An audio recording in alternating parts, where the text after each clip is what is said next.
him of yesteryear. Well, I believe we're on the 24th of Shvat.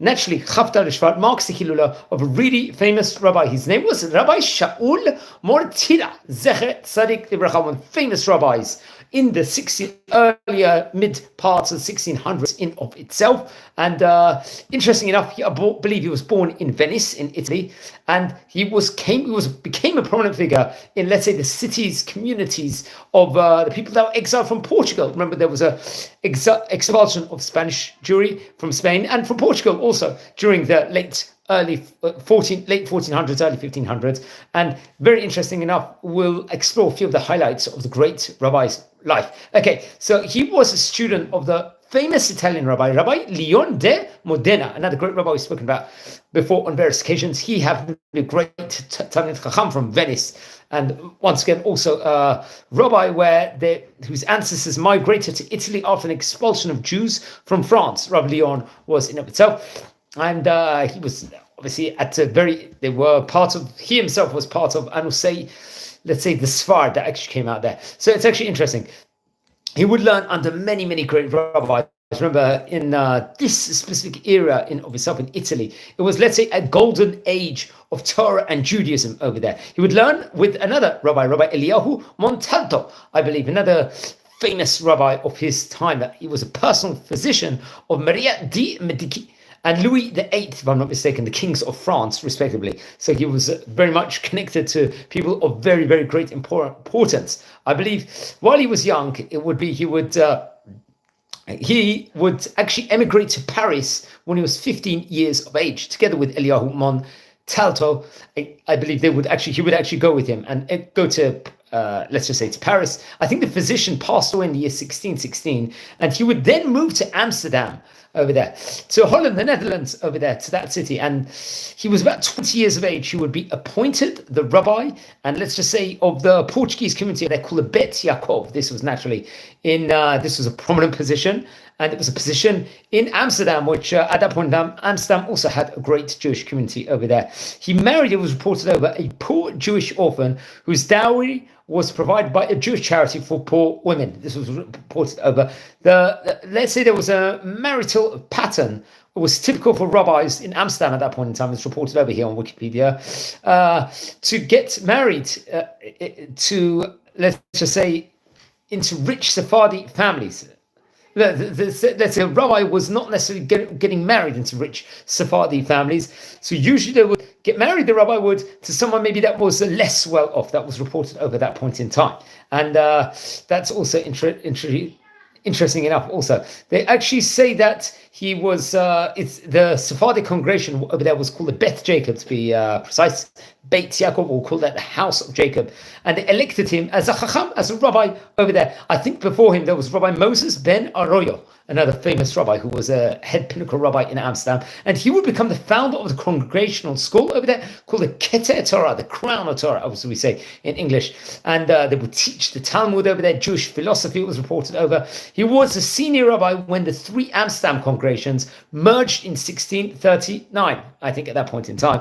It's actually interesting. At that point in time, there was other great rabbis in Amsterdam, including Rabbi Manasseh ben Israel, who was a very famous rabbi we actually spoke about on a previous occasion before. He actually was a founder himself of the printing press in Amsterdam in the year 1626, first Hebrew printing press over there, and was famous Kabbalist and writer and a diplomat in of itself. So at that point in time, there was really great rabbis. I think at that point in time, there was let's say, differing of opinion between some of the great rabbis of that place in time. It's reported over that Rabbi Morteira was fiercely anti-Christian. It was reported over, and but I think that Rabbi Manasseh ben Israel was a rabbi that looked at having dialogue and maybe more interfaith, within regards to just the communications in of itself, and I think that this became like a very robust debate over that point in time, where there was various different disputes on the different approach that should be taken. Now, among his pupils were very famous rabbis, including famous Rabbi Moshe Zakuto, another great rabbi, the Ramaz, who we've spoken about on various occasions before. I believe he himself, Ramaz, was born into a Portuguese Marano family in Amsterdam, naturally, as we know, and we mentioned him on various occasions before.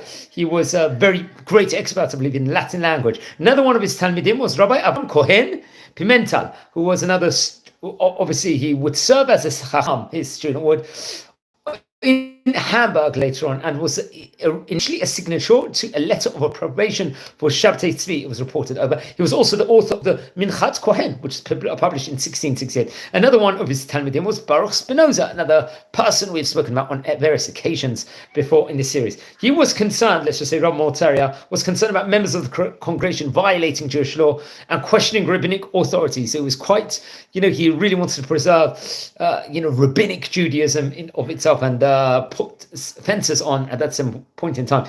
It's reported over he instigated an investigation against physician Daniel de Prado, also known as Dr. Juan de Prado, who he himself was born in the year 1614 in of itself. So that I would recommend everyone to research within regards to that. And Morteira and Isaac de Fonsco Aboab, Menashe ben Israel, I think at that point in time was in Israel, there was a part of the decree of Cherem, which was announced on 27th of July, 1656, against Spinoza. It was reported over. Now let's explore some of the great works that the great rabbi, the famous rabbi, actually wrote. It was a lot of Torah colossal works in itself. I think some of Rabbi Morteira's pupils published the Givat Shaul. This was in Amsterdam in the year 1645. It was a collection of 50 sermons on the Torah in of itself, selected from 500 drashot, which he actually wrote. He also wrote in Spanish, Tractato de la Verdad de la Ley, was translated in Hebrew, I think, by Isaac Gomez de Gosa at this stage, under the title Torat Moshe, if I'm not mistaken, which is put into 66 chapters.